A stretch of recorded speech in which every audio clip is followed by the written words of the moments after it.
আমি ৪২ বছৰ ধৰি আমি দাবী উত্থাপন কৰি অহা অসম চৰকাৰৰ অসমৰ অন্যতম দ্বিতীয় জনজাতি বৃহৎ জনগোষ্ঠী মিচিং জনগোষ্ঠী। এই মিচিং জনগোষ্ঠীৰ আজি আমি মিচিং দুৰ্ভাগ্যৱান আমাৰ সাংস্কৃতিক সংঘ মিচিং কৃষ্টি সংস্কৃতি পৰম্পৰাগত শৈলী বা বিভিন্ন উৎসৱ পাৰ্বণকে ধৰি কৃষ্টি সংস্কৃতিক বলিষ্ঠভাৱে নেতৃত্ব দিয়া আমাৰ সংগঠন মিচিং দুৰ্ভাগ্যৱান। এই দুৰ্ভাগ্যৱানে আজি আমি আনন্দিত আৰু আজি আপোনালোকৰ মাজত উৎসাহেৰে আমি আদৰণি জনাইছোঁ। যোৱা 10 তাৰিখে অসম চৰকাৰৰ কেবিনেট সিদ্ধান্তত কৃষিভিত্তিক উৎসৱ আলি আই লৃগাং ৰাজ্যিক বন্ধ হিচাপে স্বীকৃতি মৰ্যাদা দিয়াৰ বাবে এই চেগতে আপোনালোকৰ সংবাদ মাধ্যমৰ জৰিয়তে অসমৰ যশস্বী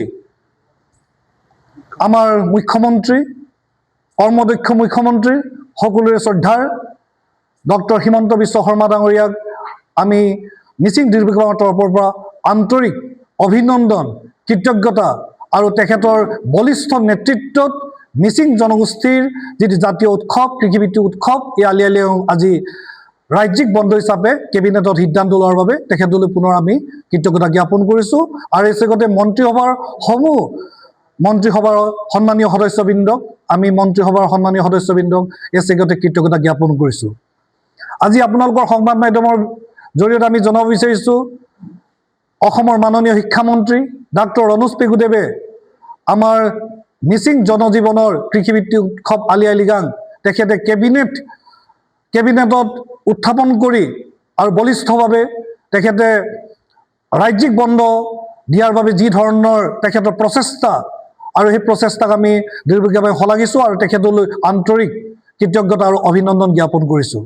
আৰু এই চেগতে মিচিং দুৰ্ভাগ্যৱানে আমি বিগত বিধানসভাসমূহতো আমি দেখা পাইছোঁ অসমৰ মিচিং জনগোষ্ঠীৰ বিভিন্ন জাতীয় বিষয়বোৰত বলিষ্ঠভাৱে বিধানসভাত উত্থাপন কৰি অহা আমাৰ জোনাই সমষ্টিৰ সন্মানীয় বিধায়ক ভূপন পেগু ডাঙৰীয়াই তেখেতে বলিষ্ঠভাৱে উত্থাপন কৰি আৰু বিধানসভাৰ মজিয়াত আমাৰ আলি আই লৃগাং উৎসৱক কৃষিভিত্তিক উৎসৱক ৰাজ্যিক বন্ধ স্বীকৃতি মৰ্যাদা প্ৰদান কৰিবৰ কাৰণে বলিষ্ঠভাৱে নেতৃত্ব দি তেখেতে উপস্থাপন কৰিছিল।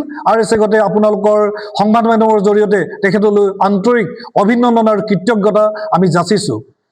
এই মাহৰ ভিতৰতে গেজেট নটিফিকেশ্যন প্ৰকাশ হ'ব, যিহেতু অসম চৰকাৰৰ কেবিনেট সিদ্ধান্ত ইতিমধ্যে হৈছে আৰু কেবিনেট সিদ্ধান্তৰ বিষয়ে আৰু এইটো চৰকাৰী ধৰণে কামবোৰ আগবাঢ়িব বুলি আমি আশাবাদী। আৰু আপোনালোকৰ মজিয়াত আমি মিচিং দুৰ্ভাগ্যৱানে আজি অসম চৰকাৰলৈ বিশেষকৈ আমি কৃতজ্ঞতা জ্ঞাপন কৰিব বিচাৰিছোঁ। আৰু এই চৰকাৰৰ দিনত 200খন স্কুলত আমাৰ মিচিং মাধ্যম প্ৰাথমিক পৰ্যায়ত যিদৰে প্ৰৱৰ্তন কৰিলে এই চেগতে আমি অসম চৰকাৰলৈ অভিনন্দন জ্ঞাপন কৰিছোঁ, ধন্যবাদ জ্ঞাপন কৰিছোঁ, কৃতজ্ঞতা জ্ঞাপন কৰিছোঁ। এই চেগতে আমি আমাৰ মিচিং ইয়থ ফেষ্টিভেল যুৱ মহোৎসৱক ৰাষ্ট্ৰীয় মৰ্যাদাৰে ভাৰত